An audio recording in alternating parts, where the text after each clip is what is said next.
So I'm getting started on the Poison Spyder trail cage install. The first thing I've done is I've stripped out pretty much everything on the inside of the Jeep. You can see all the carpet is all gone. The seats are going to come out here eventually. I still have to make sure I can move the Jeep in and out if I need, so that's why they're in, but everything else is gone. I've got a few other projects also going on. I've got the barn skid out here. I'm getting it painted and looking all nice just to go out and smash it all up. It's getting installed with a 1-inch body lift and a motor lift. Okay, let's see what's in this big old box. The one on the top should be the grab handles.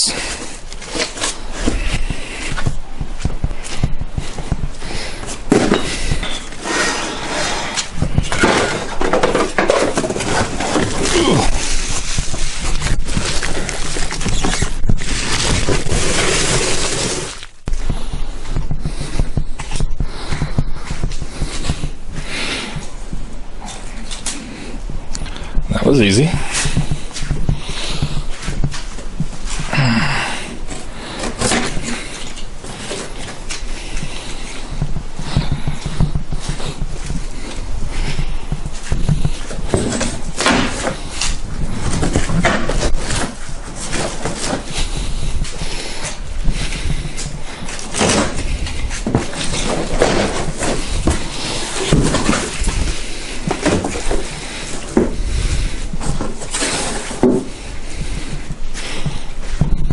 Okay, so we got some stanchions, some tubing, some packing material, and it also looks like some instructions.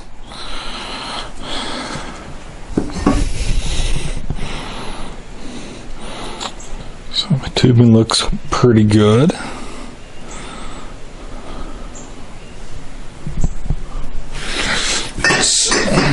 Okay, so this may be a bad sign. The very first piece I pull out, we got a little bit of a problem with. The stanchion is hitting the wire cover on the driver's side, so that's probably gonna have to come out.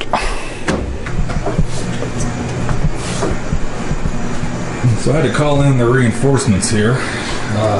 It's up a little too big for a one-man job. Trying to figure out the dash bar at the moment.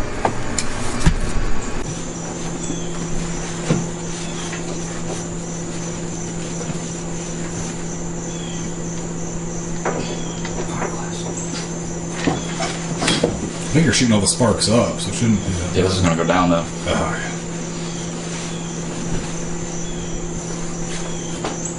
Oh man, my arms are itching. Go home and take a nice hot shower. Hell yeah. Stay up here. I have all kinds of trouble here with this blanket. Negotiating. There we go. I'm going to go ahead and mention how I did the welding on the cage. I don't have any video because I pretty much had to do it all by myself. But before I had welded up any of the joints, I heated everything with a MAP gas torch up to about 400 degrees Fahrenheit. And I did that because I just have a 110 welder. And what that does is it preheats the metal to really help the filler kind of wet into both pieces. And I could see under the hood as I was welding it that it was really getting some good penetration. So my tacks look kind of bad because they were not heated, but the actual welds, they were all stringer welds and they were all joined with heat, and it came out very strong. That's kind of stuff we need on YouTube. Somebody recording this.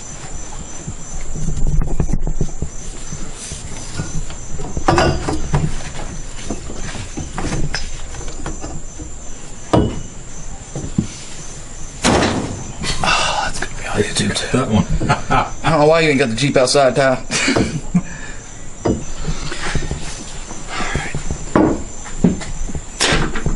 Man, between the fiberglass and your garage door opener, you're killing me.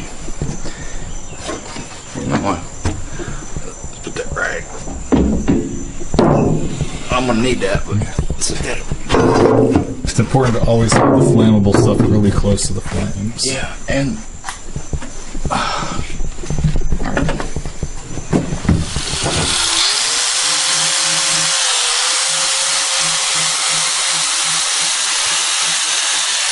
is now about 9 o'clock.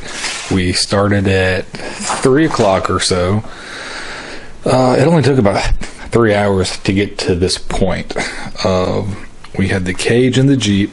We had everything pretty much assembled. We pulled it out of the Jeep to finish weld it on the floor. It just makes it easier to get to all these little tight spaces here. We only really had one issue. The windshield bar, we had it a little too low on the driver's side, so I could not get the nozzle in there to finish weld that, so I had to cut my tacks. As you can see there, I had to bump it up just a little bit.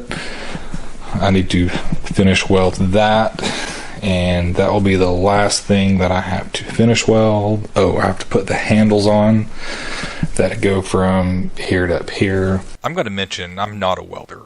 I have this Miller-Matic 140. It's a 110 machine, operates on 75-25 gas, but I can lay down some pretty good beads with it. As you can see, the penetration looks great from the heat marks.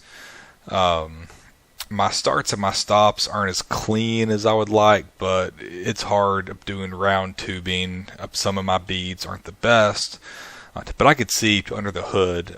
The penetration was great.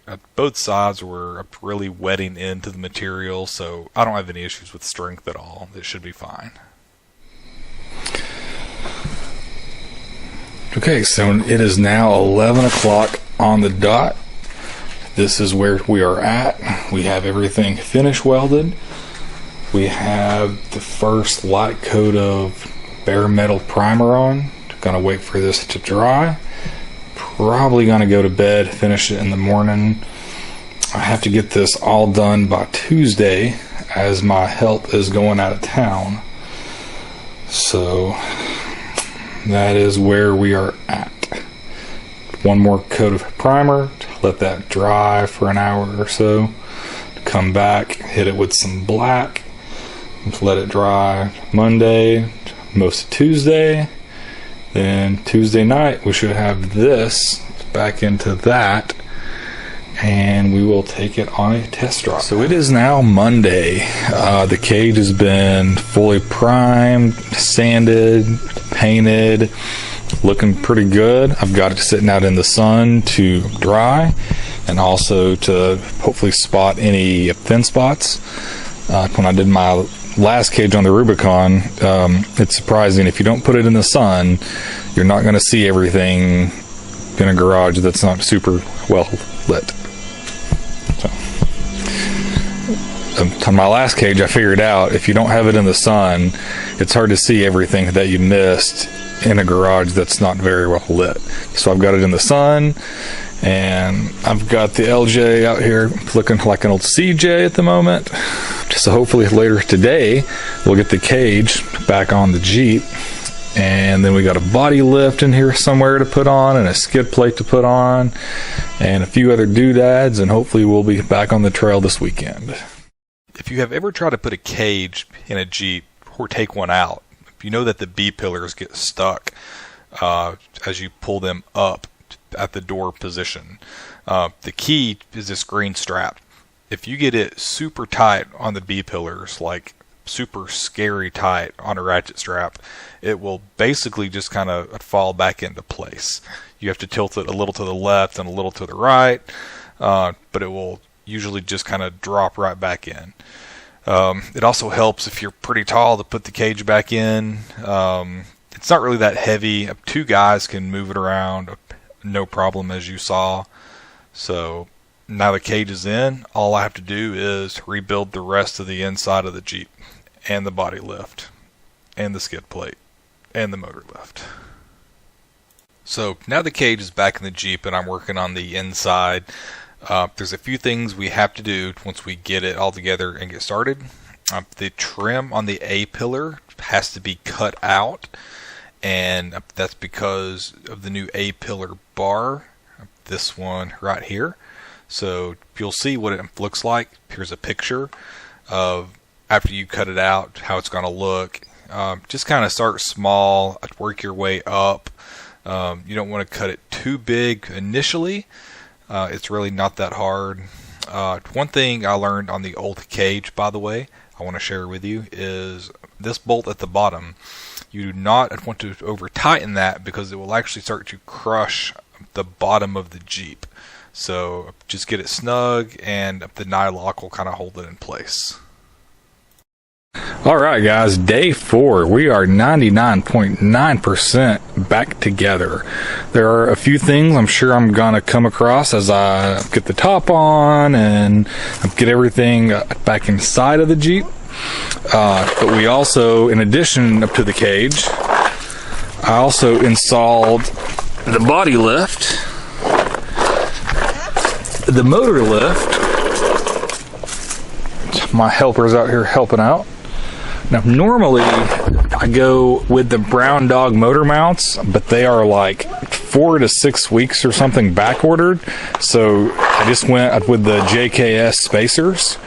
The body lift is also up at JKS.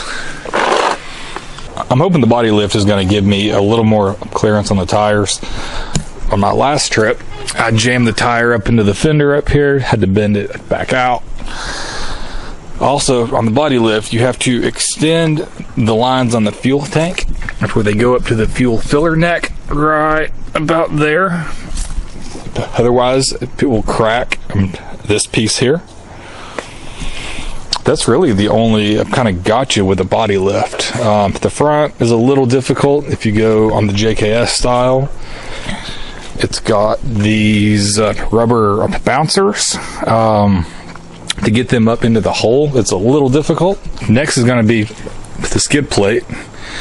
It is still sitting there in the garage because there's a little bit of cutting and grinding and welding and drilling that I'm just not ready to do yet, especially after all of this. But I think we have enough clearance for most of what I do. With the body lift, though, there is plenty of clearance above the transfer case. It may be a little hard to see. There is plenty to tuck it in, especially having the smaller 231.